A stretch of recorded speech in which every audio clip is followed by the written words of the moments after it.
Guys, today I want to talk to you about what it means to think like an entrepreneur. It's deal time. Adam, I have a question for you. You know, a lot of real estate agents, they think they're entrepreneurs. Some people don't know if they're entrepreneurs. What does it mean to be an entrepreneur in real estate? Well, nowadays, everybody thinks they're an entrepreneur. Entrepreneurship is very simple. If you are an entrepreneur, the spirit is going to come out of you. And I'll give you a good example. When I was at UNC Pembroke in undergrad, and I was studying business, I came home one weekend. One of my childhood friends, his mother had gotten into Mary Kay. Imagine that. It's a hell of a drug. You know, with Mary Kay, you reach different levels based on how much product you're buying. She goes, I need to sell a bunch of this. Can you take some of this back to the university and sell it? And I'm sitting there thinking, I don't know anything about makeup. And I started, taking it to the cafeteria, taking it around all my class and stuff and selling it. And about a couple weeks go by and I hit the box. There's ain't nothing left in it. I sold all of the cosmetics that she gave me. And I was getting creative with it. I was going over to the dollar store and getting candles and all types of stuff and taking like saran wrap and making like actual gift baskets out of it. And one night a girl comes in and she said, I don't really want the whole basket, but I want that candle. The candle was literally $1 from the dollar store, and I sold it to her for like $15. This one candle, that's just an example of the types of crazy shit that I would do back in those days. Is there anything that entrepreneurs do that just drives you nuts? That you're like, why are you doing that? Stop doing that. Like, what would those things be? Well, I would say the main one that immediately comes to mind is making it abundantly obvious that you don't give a damn about the customer and it's all about you. Lines like, I love referrals are just unbelievable to me. It's the worst marketing in the history of business. Nobody cares that you love referrals. They care about how you can help them. What would you tell them to say? A real estate's a referral-based business, right? Yeah. So what would you tell them to do? In that situation, don't say anything. Ask your customer, how can I help you? Find ways to add value to your customer, and then you don't need to ask for referrals. Because guess what? If you're adding value, you're going to get referrals. You don't need to ask for them or announce that you like them. Nobody cares. Right now, the big thing when you ask someone what they want to be or what they want to do is entrepreneurship. Like, it's the thing, it's popular, it's glamorous.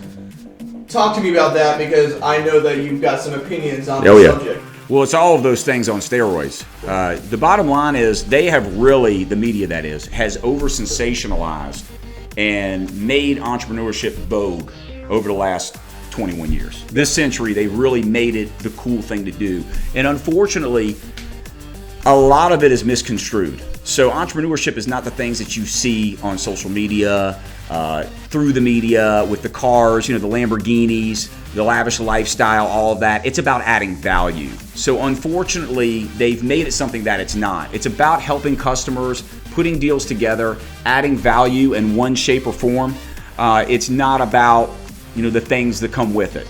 Although a lot of entrepreneurs do very well financially and they have a lot of those things, that's not what initially gets them into it. It's the drive to add value and to bring people together and to do deals.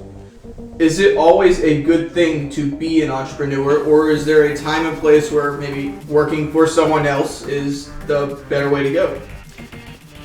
Entrepreneurs aren't capable of working for other people. So it's a true entrepreneur is not capable of working for someone else. So you're not really given a choice.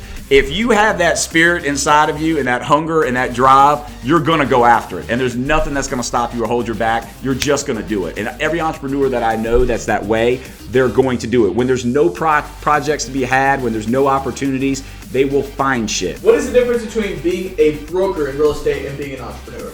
To me, someone that is a realtor, their whole the mindset is totally different. They're looking to do transactions. They're looking to build or bring buyers and sellers together and do a real estate deal. So they walk into the room and say, who in this room can I get something from? Instead of walking into a room and saying, who in this room can I help? That's the difference. An entrepreneur says, who in this apartment complex can I help by selling them a home? Instead of, oh God, there's all this competition, I'm screwed.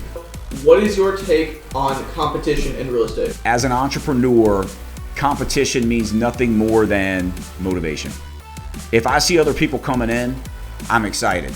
I'm not fearful of that at all. Entrepreneurs we don't worry about the competition. We're not afraid of that sort of thing. We're just motivated. Because remember, we're doers. So if we see people coming in and we see, hey, there's going to be less opportunities, then we're going to do whatever it takes to get the opportunities that are there. I want to ask you, would you recommend being an entrepreneur? I highly recommend it. You get a whole lot of joy and personal gratification from the amount of people that you can help. You know, it brings me a lot of joy to have employees that tell me at the end of the year, hey, I've never made that much money in 1 year before. What would be your recommendation for people who are not entrepreneurs that want to at least think more like an entrepreneur, if not more, become one? The mindset that you need to have is very simple. How do I help people? That really is what it comes down to. And when you think like that, it doesn't become nearly as arduous to do whatever work you have to do a deal with that person. Guys, the next time you walk into a room, I want you to ask yourself a question. I want you to ask yourself, who in this room can I help? And as always, let's do a deal.